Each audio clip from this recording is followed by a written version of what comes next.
My friends, here we are today. I have a new guest for the show.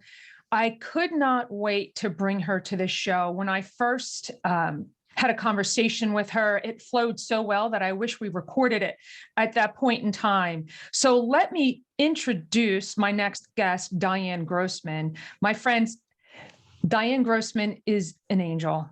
Dianne, will you please say a little bit more about yourself to the audience?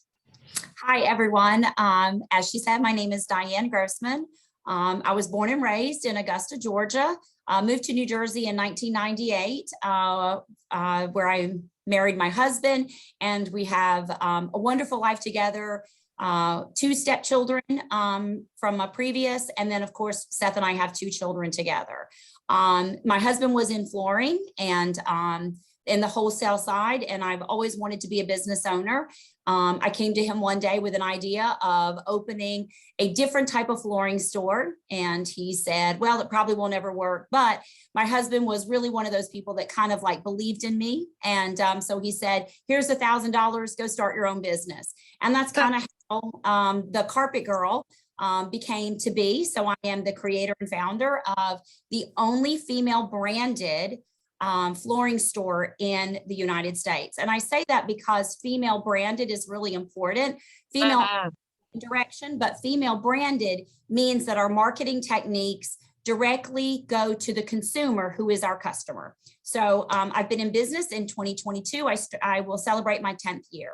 Yay. Thank you, Di. It is incredible how quickly that passed, right? 10 years goes by so quickly, but the success. Gosh. Well, when they told me to start my own business, the person I spoke to said, the first 5 years is figuring out if you have a business. The next couple of years is keeping the doors open. And then when finally 10 years roll around, you have a business, and then it's just keeping yourself alive and keeping the energy going. Because when you first started, you're so excited. But by the time 10 years rolls around, you do have to find ways to re-energize yourself.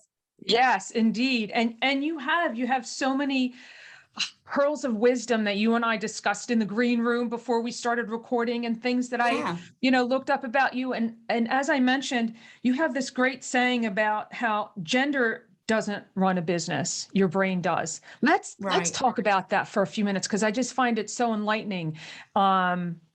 And important for everybody who's listening. Well, I think it's important that we acknowledge that women are there's a huge force, especially since COVID, of women taking ownership of their lives and living outside of the box and doing things a little differently. You know, we refer to it as pivoting. Our children are home now. And so we have to figure out a way to generate income, but also figure out a way to be the caregivers. I always say they call us working moms, but they never call them working dads. So just put that out there. But that being said, I think it's super important that, yes, we are women business owners. And I think that there are options for us, and we have access to things as women business owners. But I don't think it's important for us to get too caught up on it, because the more we harp on the fact that we're women-owned businesses, I think ideally it devalues us. You know, gender doesn't run this business, my brain does. And I think if we can acknowledge that we're women business owners, but we can make very smart decisions, logical decisions, non-emotional decisions.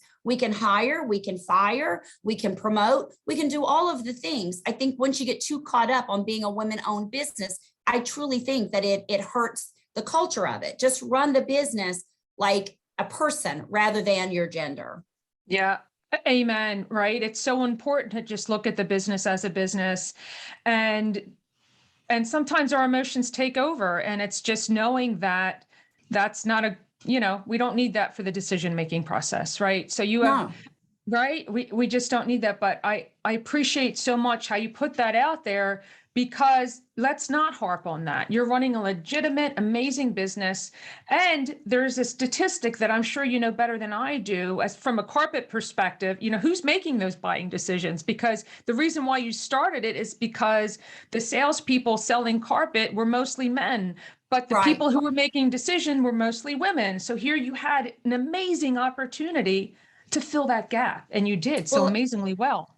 Exactly. 80% of flooring decisions are made by the female consumer. And I think it's important that women take control that they are truly the retail driving force. We buy all the groceries, we make all the decisions about our housing, we make decisions about education. We're the ones that we are the retail consumers. Women have a lot of power when it comes to making decisions about our economy. So I think that's super important. But 80% of flooring is sold by men.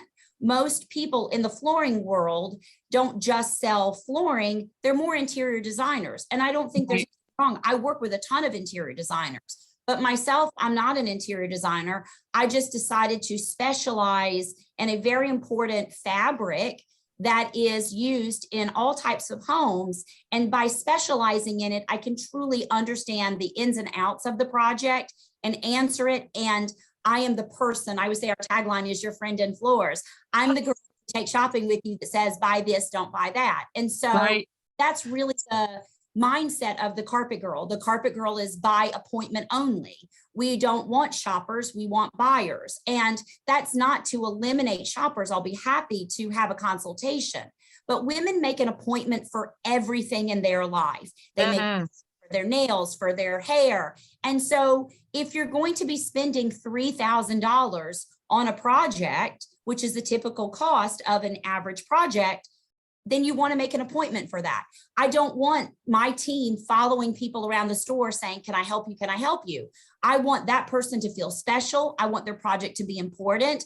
I want to sit down at a table, go through the ins and outs of the business. And I think that once again, that's how the consumer, female consumer buys, is that she needs to understand it. It needs to look beautiful. It needs to feel great, and it's affordable, and it's in that order. I love that. I love that. So with this amazing approach to business that you have, and as you mentioned, you have a team, how do you find people to follow your lead, Dianne, and providing that exceptional service and understanding?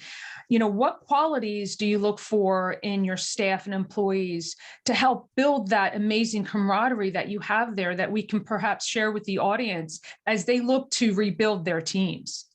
I think the ideal candidate is someone in the home furnishings, flooring style personality, someone who has worked in furniture, someone who has worked in the retail, someone who's real estate agents make an incredible team member because obviously they're homes.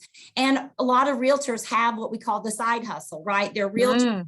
They also do staging, or they do interior design, or they do paint consultations. So for a real estate person to be involved in flooring, it's a great asset to them as well as myself, because not only do they understand the real estate market, which is so people either buying a home or selling a home are our ideal customers. So tapping that market is ideal. I think just being a person who has the gift of gab, is as I call it. I love it. You said it. With people, right? Like identify with them. I went to school with your husband, or I know your brother, or I know your cousin, or just to down south, we call it digging up kin. So if you can talk to someone like you can dig up kin, you can find this common ground. And believe it or not, and that'll go on to our next conversation, but common ground is so important for everyone. So that common ground, that common thread that we all uniquely have with one another, if you can find a way to find some type of commonality with someone, they're your customer, and they're your customer for life. Because again, they're not buying flooring, they're buying you. And that's what we're buying. We're as people that you can trust to give your money to, get the project done. And if there is a problem, which because we're human, there can be, we're the ones that pick up the phone and actually return your call. So I love that. The gift of gab helps us build relationships. It's so important. And I don't know, doesn't it make the day go a lot smoother, right? When you have that open personality to everybody walking in, like, oh, I know I'm going to have something in common with that person. I'm going to find something, whether it's school or hobby or whatever. So having that open mind, I call it the beginner's mind, each and every time a new person comes into your showroom, what an amazing way. Like you said, they're not just your customer at that point in time, they're your customer for life. And isn't and that I say they're their customer for life because that is the lifeline for your business, is referrals. You know, nothing is a bigger compliment than doing the mother's house, doing the daughter's house, doing the son's house, doing the cousin's house, the aunts, the uncles. And so that's why I say once a carpet girl customer, always a carpet girl customer. And the nice thing is by saying that out loud to our customers, we are also planting the seed for future business. It's never and done. So I think that it's really important to use catchphrases and to say those things that you're planting. So when we go out and do a measure, we measure the whole house, right? We make sure that the client understands. We'll measure the bedrooms, we'll measure the stairs, we'll measure the basement, measuring the whole house. Not only does that keep them in the carpet girl circle, but it lays the pipeline for future business. And every business owner needs to be thinking that way. You know, when they walk through the door, I say it's always easier to keep a customer than it is to look for new customers. And so a repeat customer is definitely something. So I would say to business owners, always have in your sales pitch or whatever it is that you do, future business for that existing customer. It's so much easier to sell an existing customer. Absolutely. And that's why you've had the success that you've had over the 10 years, because you're forward thinking. You're not just thinking of the one room, you're thinking of the entire property. So that's brilliant. That is quite brilliant to share that. So what's been your biggest aha in the past 10 years? If you could nail it down to one. I'm sure there've been several. There's been lots of them. I've got a couple, and it just depends on which side of the Dianne that you're talking to. But I would say my biggest aha in business when people talk to me about it is time and money, right? You need time and you need money. You can have the best widget on the planet. But if no one's willing to buy that widget, then it's not really a business. Time and money. You have to be willing to dedicate time to a business. In the very beginning, the business owns you. You don't own the business. And you really don't know the direction of the business and the way it's going to go. When I first started this company, I wanted to be a mobile showroom. But when I found out that the margins were a lot less in those type projects, I had to quickly evolve. COVID forced me to evolve. You know, we've had circumstances in our lives that have forced us to change the direction of our business. And you have to be willing to do that. Let the business speak for what the customer wants rather than the direction you want to take it in. And also, you have to be willing to take a risk. Business is money. You have to be willing to do the hard things like borrow money uncomfortably. You know, typically when women start a business, they have an uncomfortable relationship with money. They'll walk into a bank and borrow $1,000, where a man will walk into a bank and borrow $50,000. To get comfortable with borrowing money, investing in themselves, being loyal to that, and staying the course. You know, you're going to have hardships in your life. The kids are going to interrupt you. You're going to have all these things. But the reality is you really, again, that goes back to gender versus you've got to be comfortable. So my biggest aha is time and money. You need both. I love it. I love it. So well stated, Dianne, from a personal and a business perspective, how the two intertwine and how the two can support each other.